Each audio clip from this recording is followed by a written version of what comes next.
We got our Protoss player choosing Tal'Darim Altar, and if we take a look, it's the no rocks on the third version, the latter version, and this is interesting, if I may say so myself. Yes. And I mean, it's an old map. It's a good map for Zerg. It's a Ling Infestor heaven if you can catch the army in the middle. Yeah. And I mean, very much so. So many large open spaces, and I hate this map. ProxyPanda must really have something planned out for this. I mean, choosing Tal'Darim Altar versus Zerg. I don't know. He's got something weird going on. Yeah. I don't know where he would proxy on this one. I mean, it's a 4-player location, a 4-spawn location, and you know, I don't know. It is ProxyPanda though. It is ProxyPanda though. So we can expect anything. He could be doing something really interesting. I mean, he's taking his PhD in mathematics. I'm thinking battle cruisers. As a Protoss player. Yeah, I'm thinking battle cruisers. Okay. He's the panda, man.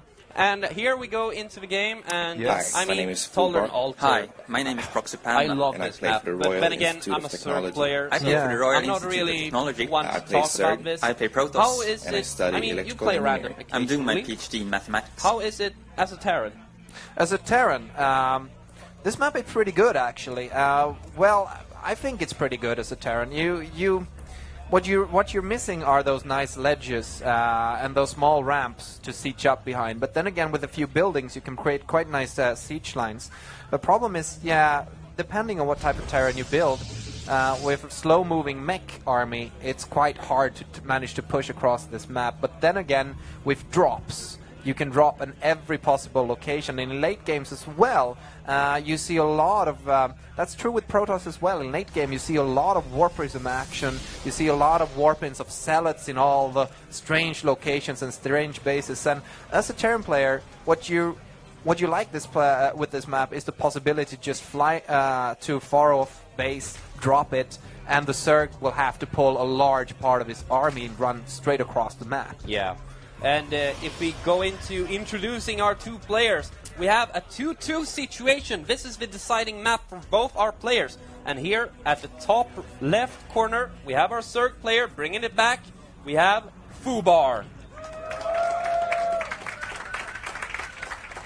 FuBaR's building a fan base here, and I mean, I don't blame them. If you've seen him in the trailer, I mean, he looks dangerous. He looks fierce. He looks GSL presentation movie dangerous in that pose. And man. I mean, that movie was excellent, made by you. Well, thank you. I spent 2.5 days on creating that one, so it should be good, I hope. Anyway, let's introduce his opponent. Down here in the lower left corner, we have the Panda from the hills, the man who will or will not proxy. Give it up for ProxyPanda. And there we have some camera micro from our producers. Yeah. Microing into the crowd and then microing back into the game. That's nice. It's nice to see what's happening. Yeah, we have a lovely big bunch of people actually here tonight. Yeah, it's absolutely awesome. We had a lot of people at Meta. This is a lot of people as well. And I see a whole bunch of our previous players. I think it's that Yave standing there, just hanging around and is giving me a wave. Yeah. Oh, give it up for Yave. He's right over there. Player at Meta smashed Jernstrom, right? You played Jernstrom? Yeah. Yeah, that was good games too. To be honest, I believe we have a 4-gate on our hands. Oh, you do? Yeah, we don't see another gas, and it's no, past we don't. 3:30, so... all that chrono is going down on that warp gate, the warp tech, so yeah, I'm thinking that as well. And here's, let's see what he manages to do. Can we see that worker being chased by Zerglings? The problem is, he needs to get a pylon down. Right? Yeah. He needs to get a pylon down. I mean, it's pretty essential if you want to warp in anywhere near his base. Yeah. Otherwise, you can just warp in at your main. But yeah. And these Zerglings, aren't they going to go in for scouting? Yeah, I think so. Oh, and they're going to take out that Zealot, actually. And some crazy micro. Yeah, man. And this Zealot could survive. Whoa, that Zealot's going to go down. Oh, but the problem is, he just lost all of his Zerglings. Has he even scouted that 4-gate? He doesn't need to scout. He saw there was no expansion. Oh, he has an Overlord Natural as well. All right, fair enough. He has now put down a Spines and has started Link production. But he needs to put down a Roach Warren, because if he's facing Zealots, Lings are aren't the thing that you want. You want roaches on creep, preferably. Yeah, you really do that. Those lings are really not going to cut it if you get a whole bunch of zealots in there. And we have a Twilight Council coming down. Could this be a 4-gate following up with a Dark Templar shrine? Yeah, that's some silver level play right there, if nothing else. Oh, you shouldn't BM our tier master level player. I mean, seriously, man. Yeah, the point is, it's a little unexpected, and that stalker got manhandled, man. And here we have a Dark Shrine at the back of ProxyPanda's base. There we go. There's the Dark Shrine, and FuBaR, I don't know what he's expecting. He's expecting sort of a 4-gate here, of course. But I mean, as soon as link speed finishes, I don't believe that ProxyPanda has a chance to do anything with this 4-gate. Yeah. But he has no way to spot detection. And he just put down that Evo chamber, and he has an Overlord scouting out that Dark Shrine. Oh, he had an Overlord see it? Oh, and he flew right past it, just for the sake of it. So I'm thinking this looking very good for FuBaR. What's ProxyPanda going to be able to do that? He's going to be taking all of those zealots out with the Zerglings. You know what? He only needs a couple of Zerglings at home to take out the Dark Templars with a Spore. Yep. And now he can just push into the mineral line since there's no wall off. Yeah, and it's taking out everything on the way over there as well.